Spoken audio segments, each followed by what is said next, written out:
La Chine moderne est une puissance industrielle à l'urbanisme galopant. Mais au-delà des forêts de gratte-ciel et des rues animées, il existe une autre Chine. Un pays qui offre une variété infinie de climats et de paysages. Un pays où les hommes ont su tirer parti de la nature. En Chine, on n'y voyage pas seulement pour sa culture de la soie, du thé ou de la porcelaine, mais aussi pour ses trésors impériaux. La Chine est la plus ancienne civilisation sur Terre. Un pays fondé sur des rites et des coutumes extraordinaires, célèbre par ses monuments sans égal. Un pays qui possède le plus grand nombre d'habitants sur la planète. 1,3 milliard d'individus. Une nation destinée à être la prochaine superpuissance mondiale. Partons à la découverte d'un pays immense et méconnu, à la rencontre d'une Chine secrète.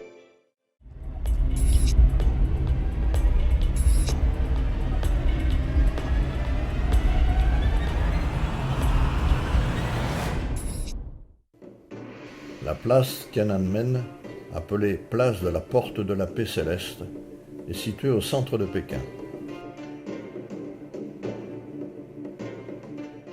Quatrième plus grande place du monde, elle doit notamment sa célébrité aux nombreux événements qui s'y sont déroulés dans l'histoire chinoise, dont des changements de gouvernement. Le monument aux héros du peuple est un obélisque de 38 mètres de haut qui symbolise le triomphe du peuple communiste.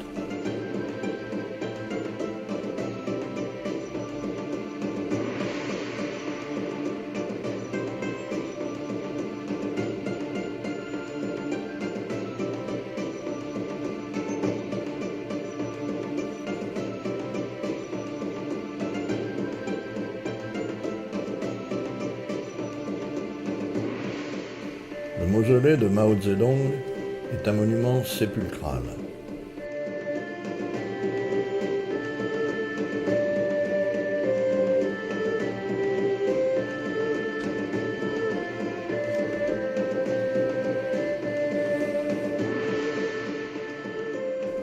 Le Temple du ciel est considéré comme l'achèvement de l'architecture chinoise traditionnelle.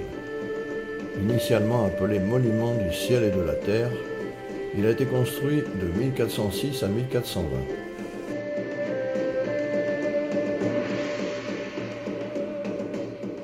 L'origine de ce temple remonte à l'ancienne Chine, à l'époque où l'empereur était considéré comme le fils du ciel, chargé de faire le lien avec l'autorité céleste pour préserver le bon ordre de la terre.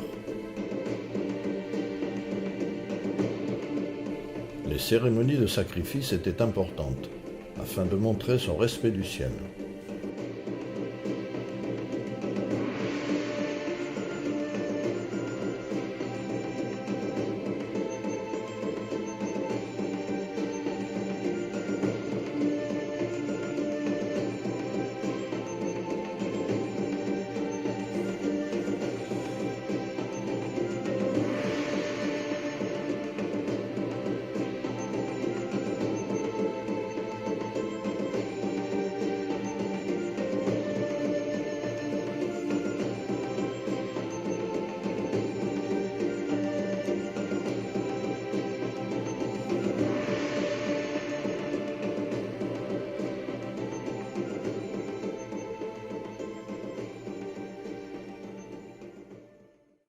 La nécropole Ming se trouve à 50 km au nord de Pékin et s'étend sur 40 km².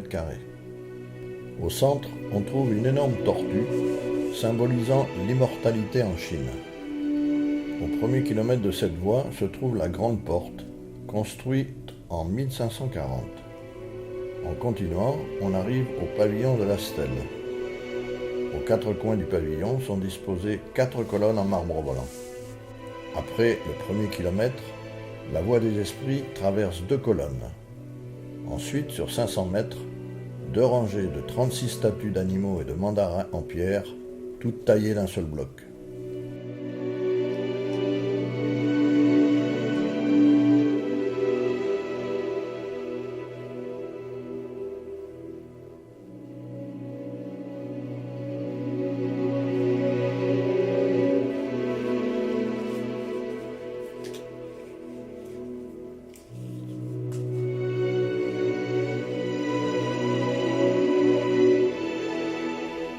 voie des esprits se termine enfin par une dernière porte, celle du dragon et du phénix, qui symbolise pour l'un l'empereur, l'autre l'impératrice.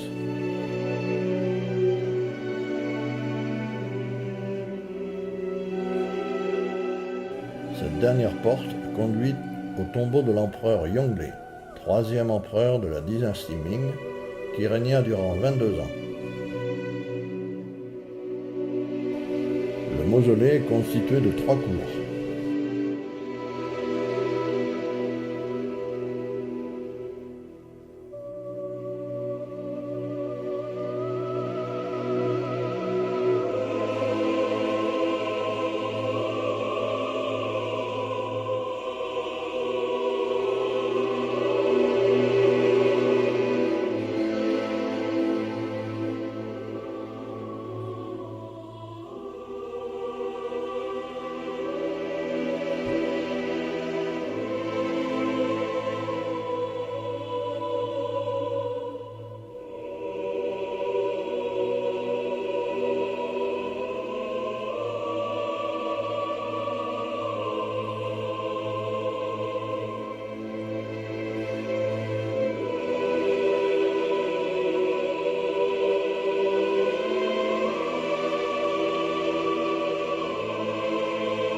La cité interdite est protégée par une enceinte rectangulaire, des murs de 7 mètres de hauteur bordés de larges douves, larges de 60 mètres, enserrent le palais impérial.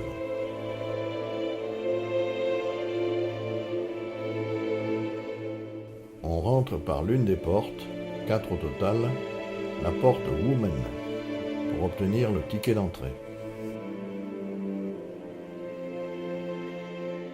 Édifiée entre 1406 et 1420, lors du règne de l'empereur Yongle, la cité interdite est le plus vaste et l'un des plus importants palais du monde. Il fut la résidence de 24 empereurs au temps des 2 dernières dynasties Ming et Qing, pendant plus de 5 siècles, jusqu'en 1911.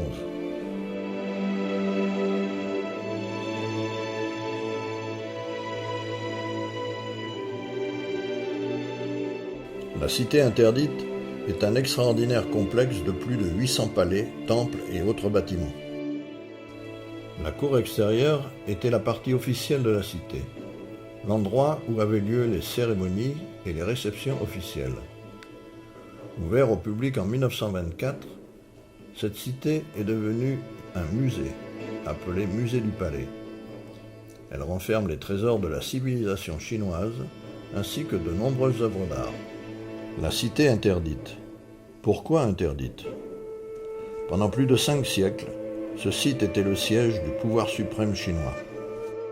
Il servait de résidence secondaire à leurs familles et à toutes les personnes qui étaient à leur service. Son accès était strictement interdit. D'ailleurs, même l'empereur et son entourage ne sortaient de cette enceinte qu'à de très rares occasions. La cité interdite comporte près de 10 000 pièces. Elle mesure 960 mètres de long et 750 mètres de large. Elle couvre une superficie de 720 000 mètres carrés. La construction dura au total 14 ans et nécessita l'intervention de plus d'1 million de personnes.